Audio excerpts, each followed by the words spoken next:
A retired FBI agent just went public to defend Annie Guthrie, Savannah Guthrie's sister, on day 74.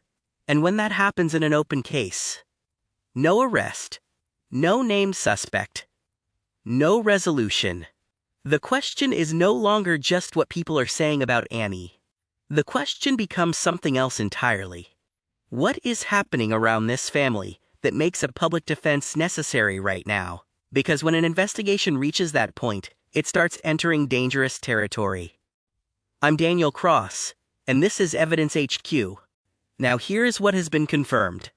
A retired FBI agent is publicly defending Annie Guthrie amid the accusations and speculation still surrounding Nancy Guthrie's family. That alone does not prove new evidence. It does not prove a formal shift in the investigation. It does not prove Annie has become an official focus of law enforcement. And it does not prove some hidden new fact is sitting behind this public defense. But it does prove something else. It proves that the environment around this family is still hot enough to require a public response. And that is exactly where this case gets more interesting and more dangerous. Because 74 days after Nancy Guthrie disappeared, the public still does not have what it should have. No arrest, no named suspect, no resolution, no closure. And do you know what happens when a case this large stays unresolved? The vacuum starts to fill. Not with evidence, not with proof, not with confirmed fact. With rumor, with theory, with accusation, with emotional interpretation, with conclusions built before confirmation ever arrives. And that is exactly where major cases start drifting off course. Think about a very specific pattern with me. When an investigation is clearly moving forward, where does public attention go? It goes to evidence, surveillance, forensic results, the timeline, law enforcement movement, the things that actually change the case. But when the case stalls, or at least appears stalled from the outside, that same energy starts flowing somewhere else. It leaves the evidence and moves into interpretation. It leaves the lead and moves into personality. It leaves the fact and moves into the surroundings. And that is how family members, neighbors, people close to the victim get pulled into a spiral that often does not have enough real foundation underneath it. Not necessarily because they did something, but because they are close, because they are visible, because the public needs somewhere to put its anxiety. That is the real danger of day 74. The question is not only what happened to Nancy Guthrie. Today the question is also, how did a criminal investigation reach the point where publicly defending a family member became the headline? Because that tells us a lot. Now, I want to be very clear about something. I am not saying no one can ask questions. They can. Major cases create legitimate questions. People observe behavior. They try to understand relationships. They examine timing. They notice reactions. That is inevitable. The problem is not the question. The problem begins at one very specific point, when the question stops being a question and turns into a conclusion without confirmation. That is where the line gets crossed. Because from that moment on, the case stops being an investigation into what happened to Nancy Guthrie. And it starts becoming a public contest. Who looks guilty? Who looks strange? Who said too little? Who said too much? Who reacted the right way? Who reacted the wrong way? Who fits best into a ready-made theory someone decided to build? And ready-made theories are some of the most dangerous things in an open case. They offer the feeling of clarity without offering proof of any kind. They sound intelligent. They feel convincing. They seem organized. But they are still structures built on nothing confirmed. If this breakdown is helping you follow this case more clearly, hit subscribe. We stay focused on what's actually confirmed, not what sounds good. So when a retired FBI agent appears publicly to defend Annie, my reaction is not, this solved something. My reaction is, this reveals the current stage of the public conversation. It reveals the pressure became too intense. It reveals the accusations became too visible. It reveals that someone with investigative credibility decided it was necessary to say publicly, this conversation has gone too far. And that reaction alone already tells a story. It tells the story of a case that remains unresolved.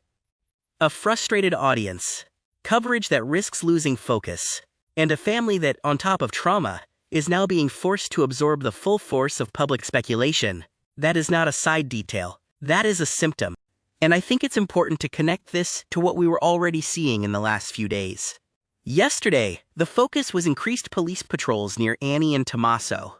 The mood was local tension, complaints, police presence, growing disruption.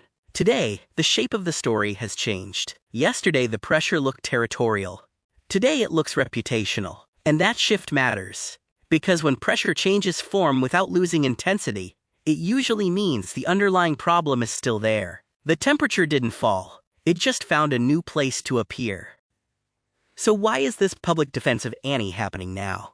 Why on day 74? Why not day 20? Why not day 40? Why not day 60? I see 3 possible readings. The first is the simplest.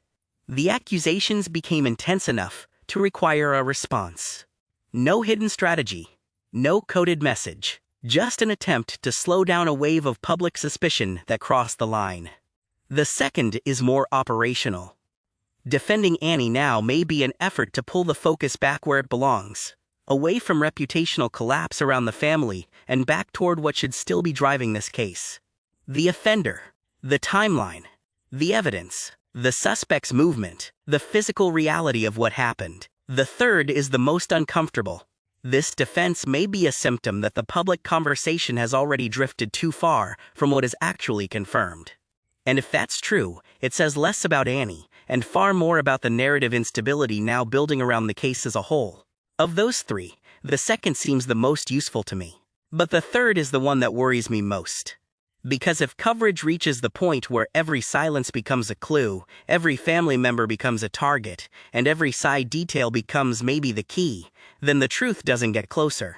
It gets farther away. And that is the real cost of a case that goes too long without concrete answers. People cannot tolerate a vacuum forever. So they start filling it, sometimes with instinct, sometimes with emotion, sometimes with projection, sometimes with the simple need to feel like they understand something before investigators do. But understanding before the proof arrives is not understanding. It is anticipation. And anticipation without confirmation produces far more noise than clarity. So what does this story really reveal? 3 things. First, the family remains at the center of the public heat surrounding this case. And there is no real sign of relief. Second, the public conversation risks spending too much energy on lateral speculation when it should be pointed in one direction. Third, the longer this case goes without a concrete answer, the more important it becomes to separate fact, interpretation, pressure, and evidence with absolute discipline. Without that separation, every major case becomes a mirror. Everyone projects onto it whatever they most want to see. And when that happens, the real investigation starts losing ground to the loudest narrative. And then something worse happens. The victim disappears a second time. Not physically, inside the noise. Maybe that is the most revealing point of all. The retired FBI agent who went public to defend Annie chose to do that now, on day 74. Not at the beginning, not in the middle, now. So the question that stays open at the end of this video is the one I'll keep following from here. What changed in the last few weeks that made this public defense necessary at this exact moment? That still has not been answered. And that is exactly why this story matters. If you have any information about Nancy Guthrie's disappearance, contact the FBI at 1-800-CALL-FBI. And tell me what you think in the comments, because I want to read your take.